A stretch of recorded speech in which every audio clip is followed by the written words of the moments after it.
All right, this is the Geometry Unit 7 Lesson 2 video, and it is introducing some ideas for some other parts of circles or kind of other segments and lines that can be related to circles. So the three main things they're going to talk about are going to be chords, secants, and tangents. So first things first, let's just get out of the way some of this terminology and give you guys some notes about that. So sorry about that, taking a second to load. There we go. All right, so first things first, chords. So chord is,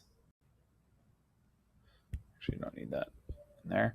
A chord is any line segment that connects 2 points on the circle. That would be a chord. This could be a chord. So a chord, spelled this way,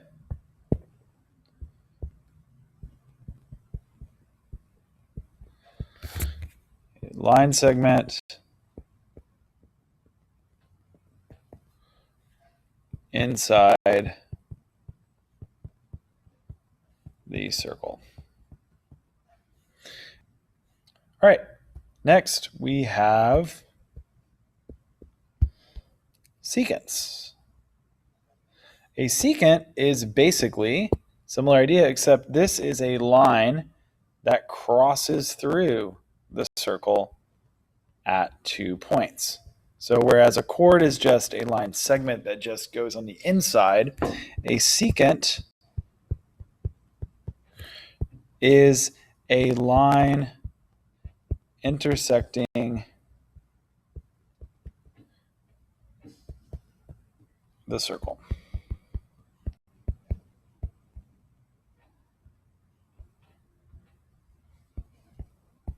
You see right there. Lastly, a tangent is a line that just comes and just kisses the edge of the circle. So a tangent, line touching the circle at 1 point only. Have you ever heard like the term like a tangent conversation is like where you're talking about something and someone connects to one part of what you're saying and they go off on a tangent? You hear that. So a tangent just touches in one place, but it doesn't intersect the circle any other way. So we have chords. These are line segments inside the circle. Secants, we have a line intersecting the circle, and tangents, we have a touching the circle at 1 point. And so that's kind of the first big thing that they're going to have you look at here. We'll come back to the proof. Here, identify diameter, radius, chord, secant, and tangent. Line M. So they're just having you identify what is line M. Which one of those options is line M? Same thing, BC. Which one of those options is BC? And so on. So that's going to be 2 through 6. It's just simply you identifying diameter, radius, chord, secant, or tangent. Diameter, radius are from the previous lesson. Then you have some definitions. Number 7, number 8, number 9, number 10, number 11 are all going to come all the way through question number 13. Those are all coming from the vocabulary here at the top and the theorems that you see here in the boxes. Theorem 7.2a says if a line is tangent to a circle, then the line perpendicular to it is a radius. So what that means is, this is for theorem 7.2a. Theorem 7.2a says the following. I'll draw a diagram of it, saying that if I have a tangent line going like this, and I draw a line that's perpendicular to that line, draw it in a different color, then that line is perpendicular and goes through the center, and that is a radius of the circle. That's what 7.2a is all about. All right, let's look at the other theorems. 7.2b, it is the exact opposite. It says if a line is perpendicular to the radius, then the line is tangent. So 7.2a, 7.2b are basically both dealing with this idea that if there's a circle with a tangent, the line going to the center, the radius there, is perpendicular to that tangent line. Theorem 7.2c, we are going to work on that in this proof right here. So we'll go ahead and we can just do that right now. So theorem 7.2c says if two segments are tangent to a circle from the same point, then the segments are congruent. So it's saying if these two lines come from G, and they are both tangent to the circle, then they have to be the same length. And so then basically what happens in number one is we do more or less a proof of that. So I'm going to walk us through the proof like I said I would. So we're going to go through this. EG and FG are tangents to circle P. That is our given. That's right here. We're trying to prove that EG and FG are congruent. So in other words, we're trying to prove theorem 7.2c. So the next thing it says to draw auxiliary lines, and they've drawn lines from EP, they've drawn FP, they've drawn lines here, here, and here. And then they moved on to the next step. It says that EG is perpendicular to what? And we see right here that EG is perpendicular to, I'm trying to get the pointer to, EG is perpendicular to EP. So we find an answer that goes with EP. There it is in answer choice D. Really annoyed by these things. And FG is perpendicular to FP. FP is answer choice J. So those are both perpendicular. And they're saying that's coming from theorem 7.2a, which we just talked about. Then it says that angle what and angle PFG form 90-degree angles. So they're clearly talking about these angles here and here. They already wrote PFG. So then it's got to be PEG as the other one, because you can see there's a right angle. Even in the diagram, you can see that. So PEG angle, that's A.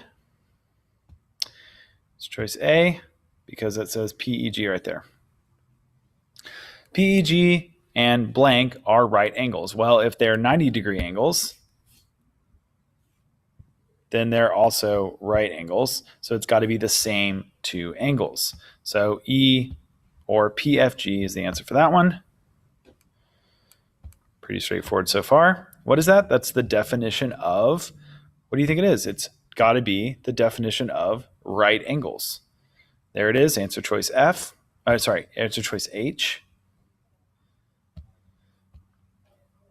PEG and PFG are right triangles. I think that's going to be something in here to do with right triangles, since that's in the statement. And sure enough, answer choice L down here is going to be our answer, because that's the definition. They are right triangles because they have right angles. EP is congruent to FP. Well, we have FP and EP. They're both radii. They're each a radius of the circle. So it says all radii on the same circle are, well, they have to be the same. They have to be equal, because that's what it has right here. So then it has to be I, because they are congruent. And this is PG is equal to PG. We talked about this in previous units. Anytime we have a statement equal to itself, that's called the reflexive property of congruence, F. Reflexive just means that something is congruent to itself. And then we get to the end. So that is that. I've already talked about 2 through 14, or 2 through 13. We have 2 more questions down here. Number 16 you should also be able to do based on the notes. I'm going to pause this video and come back for the rest of this. All right, so we have to, on these last 2 questions, 14 and 15, where these are basically Pythagorean theorem problems. They're using basically this idea that we know this tangent line and this radius have a right angle relationship. And so really this is just a Pythagorean theorem problem. But also you have to do some converting. So we're going to call this side B. We're going to call this side A. And then we're going to call this side over here, this whole thing C. But we don't know every part of C. So the first thing we're going to do is we're going to find the value of C, the entire length of this. And that's going to be A squared plus B squared equals C squared. A is equal to 4,000. B is equal to 60. So 4,000 squared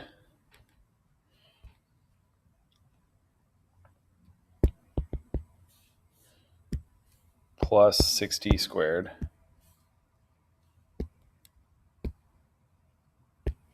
there's our answer. We're going to take the square root of that. We get 4,000.45. We're going to add a round to two places there.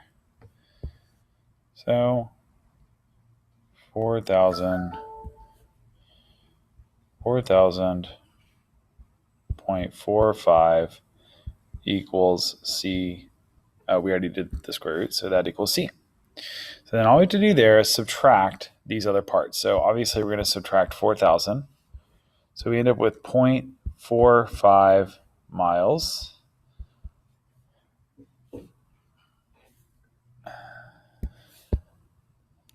And then we need to subtract this 2,112 feet. But before we do that, we need to convert it. So 2,112 feet divided by 5,280, because that's the conversion factor for feet to miles.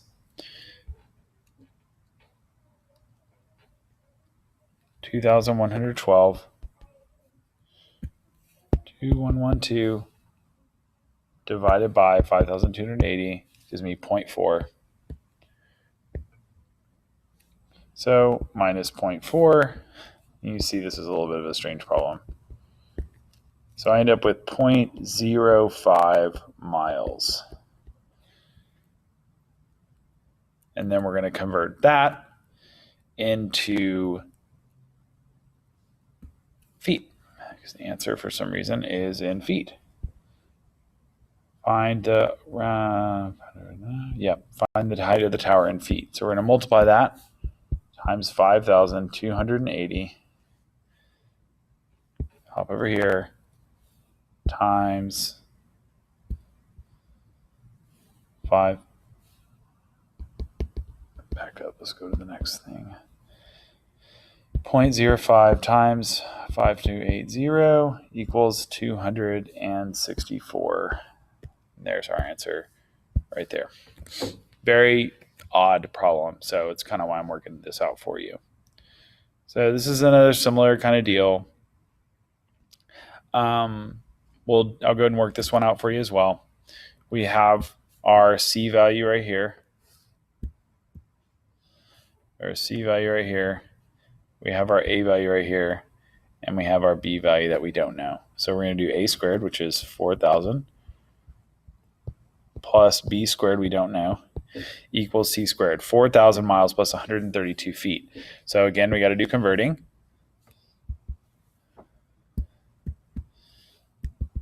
$132 divided by 5,280, 0.025.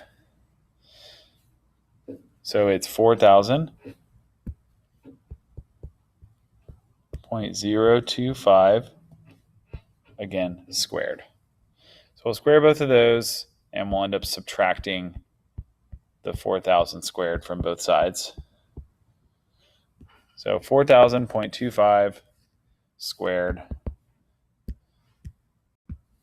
4,000.025 squared minus 4,000 squared. And then we take the square root of that. Oops. That, take the square root of the answer, and we get 14.14. And we look down here, and we see we've got that answer right there. So I know those are a little strange. Don't worry too much about them. You're not going to see anything like that on the test. What I really want you to focus on is your terms, your theorems, and especially being able to identify these 5 items. That's the most important thing for this lesson. I know there's kind of a lot of stuff there at the end, but I really want you to know the thing you're most responsible for and you most need to be familiar with are going to be these 5 terms and how to identify them on a diagram. So that's it for lesson 2.